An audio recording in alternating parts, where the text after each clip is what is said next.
The question that Jesus faced in today's gospel from the Pharisees and the Herodians is a question that we Christians, often and also grapple with in our lives.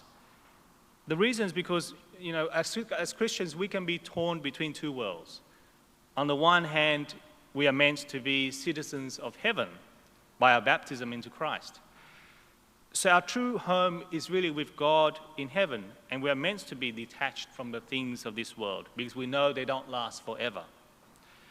But on the other hand, we have to live in this temporal world as well, and so we cannot bypass this world. So there seems to be a tension between following what is laid out in this world and following God.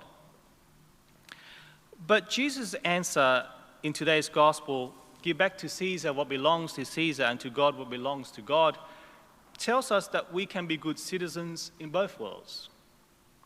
If we consider that God has created all things, that God is the creator of all things, then what we do in this world is also related to our heavenly homeland with God.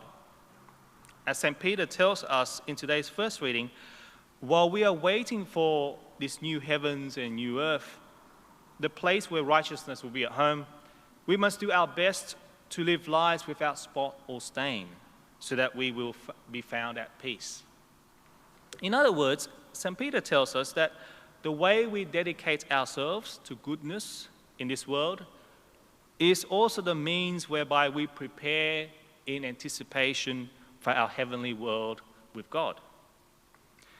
And hence, the point of us giving to Caesar what belongs to Caesar is not just simply an earthly submission to be good and obeying citizens, but to actually promote the workings of God, the Creator, in the world and in the country in which we live.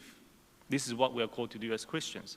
So while we are in this world, let us continue to practice virtue also with the assistance of God's grace, in order that we may live in joyful expectation of the fullness of the life in our heavenly home.